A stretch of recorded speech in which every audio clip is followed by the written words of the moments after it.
और कोई भी प्रशासन ये कह रहा है कि 80% भूमि हमने एक्वायर्ड कर लिया है, जबकि यहाँ के लोगों का ऐसा नहीं मानना। इस पर आपका क्या कहना है? जो पूरे देश को पता है कि जब किसान आंदोलन हुआ था तब भी ये लोग यही हमें जुमलेबाजी पढ़ाते थे। अगर 80% के लोगों की इन्होंने सर्वे कर लिया है तो ये सामने इतनी भीड़ आपको दिख रही है, ये कौन है? ये हम अपने साथ लेके आए क्या बुलंदशहर से, या ये मध्य प्रदेश से साथ लेकर के आए? मेधा पाटकर जी मेरी माता तुल्य बैठी हुई है, इन्होंने इतनी डिटेल में आपको बताया कि ना ये साथ लेके आई ना हम लेके आए, ये सभी लोग यहीं के हैं, आसपास के लोग हैं, ये प्रभावित है। क्यों ऐसा हो रहा है? देखो ये सामने ना जहाँ मैं बैठी हूँ यहाँ से 20 मीटर की दूरी पे एक नदी भी बह रही है।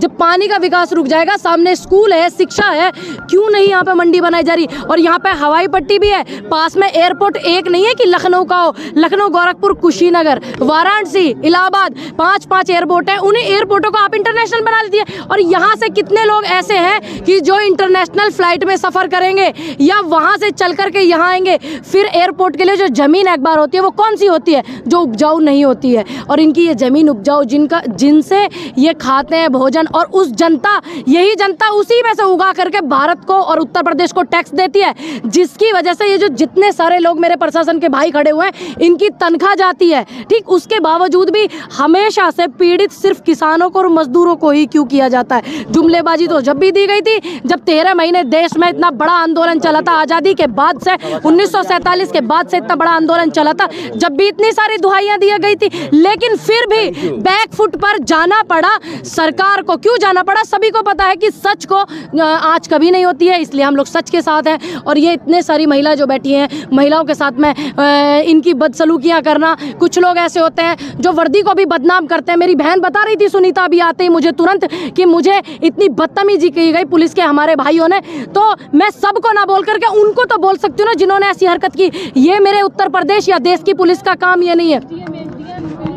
एसडीएम पुलिस देश, सुन लीजिए आप, वो बेटी बता रही है, ये उत्तर प्रदेश की पुलिस या देश की पुलिस का काम ये नहीं है। पुलिस का काम ये है कि जब बेटी के बलात्कार हो जाते हैं उन बलात्कारी को पकड़े, फांसी पर चढ़ाए। लेकिन नहीं, यहाँ उल्टा सिस्टम है। सरकार ऐसे बलात्कारियों को, सेंगर जैसे लोगों को सपोर्ट करती है, उनको ये भी सपोर्ट करने लग जाते हैं। क्यों? मैं मानती हूँ कि एक पुलिस वाले भाई को एक बेटी की शादी भी करनी होती है, अपने बच्चे भी पालने होते हैं, अपनी बीवी बच्चे भी देखने होते हैं, लेकिन जमीर मार करके थोड़ी ना देखेंगे। मैं इन लोगों से भी यही बोलूंगी कि जब जब आपका आंदोलन होगा, अभी तो हम जनता है, हम जनता पे इतनी इनकी गार गिर रही है जिसकी कुछ मैं तुलना ही नहीं बता सकती। लेकिन जब ये अपने लिए आवाज उठाएंगे ना, तो इनके लिए आवाज उठाने के लिए कोई मंत्री तंत्री नहीं आएगा। हम जैसे लोग इनके लिए आवाज उठाएंगे और इनकी वर्दी के लिए आवाज उठाएंगे जब इनको जरूरत होगी, जब कोई मंत्री नहीं आएगा। वही लोग कर रहे हैं जो वैक्सीन का कर रहे थे। इस पे क्या? देखिए, वैक्सीन देश के हित में कितनी थी आपको भी पता है, मुझे भी पता है। दूसरी बात, वैक्सीन पहले भी लगी है, लेकिन पहले की सरकार ने ये नहीं करा, लाखों करोड़ों का विज्ञापन लगाया, थैंक यू मोदी जी आपने वैक्सीन दी। अरे वैक्सीन नहीं लगी। मेरी माँ के यहाँ पे भी एक निशान होगा चंदे जैसा, जब महामारी आई थी तो वैक्सीन पहले भी लगी है। वैक्सीन उठा, शिक्षा आगे क्यों नहीं बढ़ाते हो? स्वास्थ्य सुविधाएं हॉस्पिटलों में ले जा करके देखिए, कुत्ते मुंह चाट रहे, एक्सीडेंट जिनके हो जाते हैं। इमरजेंसी वार्ड में आप देख रहे 3 दिन से डिबेट कर रहे हैं चैनल वाले। क्या है सिस्टम? सिस्टम को कौन बदलेगा? आप और हम मिल करके बदलेंगे, नहीं तो इस सिस्टम को एकदम घींगे की तरह अंदर से खोखला कर देंगे और आपको और हमें ऐसे सौंप देंगे, कह देंगे देश में धन ही नहीं बचा। इतना लॉकडाउन में कितनी लाशें तैरी, मैंने भी देखी, आपने भी देखी, हमने और आपने मदद की। कौन से मंत्री ने मदद की जब लॉकडाउन में लाशें तैर रही, ऑक्सीजन के लिए लोग भटक रहे थे? गाजियाबाद में जो सांसद हैं गाजियाबाद के, उनके भाई के लिए नहीं ऑक्सीजन मिल रही, तो आप और हम क्या, हमारे लिए क्या मुहैया करेंगे? जो प्रकृति ने हमें दिया हुआ है, उस ईश्वर ने हमें दिया हुआ है, ये हमारी नेचुरलिटी भी छीन रहे हैं जो परमात्मा ने हमें दी हुई है। तो मेरा आप सभी लोगों से अनुरोध है, ये देश के सबसे बड़े आंदोलन को कहते थे कि अदर पार्टियों का सपोर्ट है, लेकिन देश के सामने, पूरी देश की रूपरेखा सामने आई। 700 लोगों की शहादत के बाद क्या कहते हैं हमारे देश के प्रधानमंत्री जी कि मेरी प्रयास में कुछ कमी रह गई। यानी कि इतनी लोगों को प्रताड़ित करने के बाद और इतने लोगों की शहादत के बाद फिर भी मेरे देश के प्रधानमंत्री, मेरे प्रधानमंत्री कहते हैं कि कमी रह गई कहीं ना कहीं। तो ये सिर्फ इनके एक जुमलेबाजी होती है। मैं ये पूछना चाहती हूँ जो यहाँ के सांसद हैं, जो पहले एक बार हार गए हैं, कि उन्होंने यहाँ की जो हवाई पट्टी है, यहाँ पे जो बना हुआ है एयरपोर्ट, उसका कितनी बार दौरा किया है? वो कितनी बार आए हैं? ये जितने भी आप माइक लगा कर खड़े हैं मेरे भाई, मेरा आप सभी से अनुरोध है कि आप जो एयरपोर्ट मौजूद मौजूदा है, जो यहाँ पे मौजूदा, आप उसका सिस्टम इनको दिखाइए। इतनी बड़ी बड़ी घास हो रही है, अभी पीछे से ही मैं आई हूँ, उसकी इन पे देख रेख नहीं हो रही, उसकी साफ सफाई नहीं हो रही, उसका मैनेजमेंट इन पे नहीं हो रहा। इन पे आज तक भी 4-5 सालों में एक फ्लाइट उन्होंने इस एयरपोर्ट से नहीं उड़ाई जो आजमगढ़ में है। तो ये क्या करें? मोदी जी और योगी जी क्या आएंगे, लेकिन जब कोई मंत्री या मुख्यमंत्री प्रधानमंत्री आएंगे तो सिर्फ ये तब जो है मॉडिफाई करवा देंगे। आजकल देख रहे हो ना, गुजरात में कितनी निर्लजपना इन्होंने दिखाया, एक पुल को इस तरीके से घेर दिया, फिर उसके बाद हॉस्पिटल में मिलने जाते हैं। कब मिलने जाते हैं कि देश के प्रधानमंत्री आ रहे हैं, आइए आप सभी लोग हॉस्पिटल को मॉडिफाई कीजिए। अरे जिनके घर के दीपक बुझ गए, ये किसान यहाँ बैठे हुए हैं, छोटे छोटे बच्चों की वीडियो देखिए ना, आधा घंटा कार्यक्रम देखिए आप है ना, वीडियो देख, छोटे छोटे बच्चों की देखिए, तख्ती ले रहे हैं वो हाथ में, जो हमारे देश का भविष्य है। आप ये गलत कर रहे हैं, मुझे अच्छा नहीं लग रहा कि मैं आपको बोल दूं। देश के सबसे बड़े भिखमंगे जो उद्योगपति हैं, जिनकी संपत्ति इतनी बढ़ रही है, उन पे ये चेक कीजिए कि देश के बैंकों का कर्ज कितना है। और वैसे वो अपना रिकॉर्ड दिखा रहे हैं, वर्ल्ड में इतना रिकॉर्ड हो गया उनका, इतने नंबर पे अमीरी में आ गए और इतने नंबर पे आ गए, ये वर्ल्ड में और इंडिया में दिखा रहे हैं। लेकिन देश का कितना कर्जा है वो भी आप चेक कीजिए। ये मेरी जिम्मेदारी भी बनती है, ये आपकी भी बनती है, क्योंकि आप भारत के अच्छे नागरिक हैं। सब लोग यहाँ आजमगढ़ में इसलिए पधारे हैं क्योंकि विकास की गलत प्राथमिकता और गलत अवधारणा के तहत आज देश के खेतीहरों का, न केवल जमीन मालिक पर जिनमें किसान के साथ मजदूर है, दलित है, कहीं आदिवासी भी हैं, इन सब को विस्थापन की जो त्रासदी भुगतनी पड़ रही है वो यहाँ भी आज फिर से दर्शन दे रही है। और अगर एक जगह पर ऐसे पूर्वांचल में जहां एयरपोर्ट की ज़रूरत है कि मंडियों की ज़रूरत है, स्वास्थ्य केंद्रों की ज़रूरत है, शिक्षा केंद्रों की ज़रूरत है कि एयरपोर्ट की हवाई जहाज अड्डे की ज़रूरत है, ये सवाल हमारे मन में है।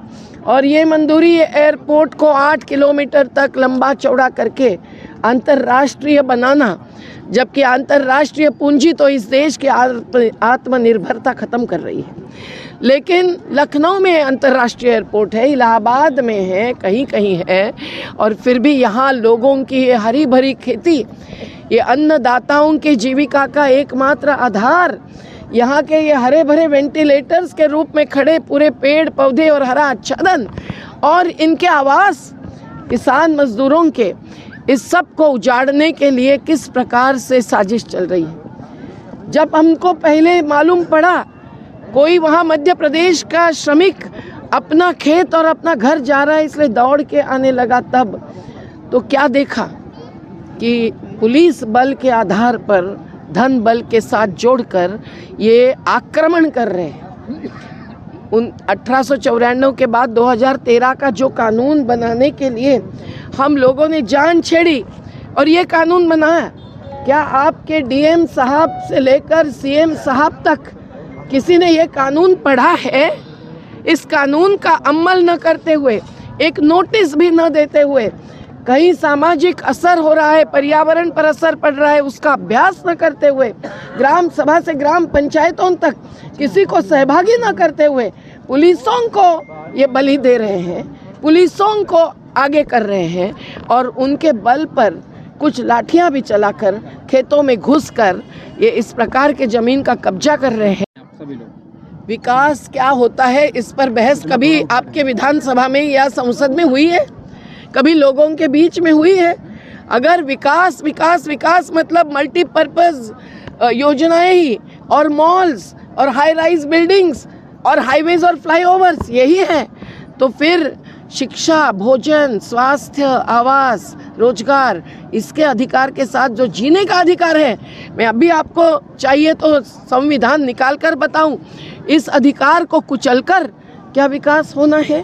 ऐसा संविधान को भी मंजूर नहीं है और जनतंत्र को भी मंजूर नहीं है। मैम एक सवाल है कि जैसे यहाँ पे 25 दिन से ज़्यादा हो गए ग्रामीण किसानों के संग 25 दिन से ज़्यादा तो बोल ही रहा हूँ, तो यहाँ पे आंदोलन कर रहे हैं। वहीं जिला प्रशासन अभी कल उसने अपना रुख स्पष्ट किया है कि हमने सर्वे वगैरह का काम पूरा कर लिया है, विस्तारीकरण होके रहेगा, 20 सीटर की प्लेनें यहाँ से उड़ाई जाएंगी और तमाम चीज़ें कही गई। ऐसे में आज आप यहाँ पे आई हैं, तमाम आपके साथी आए हैं, क्या लग रहा है कि आंदोलन की गति क्या होगी?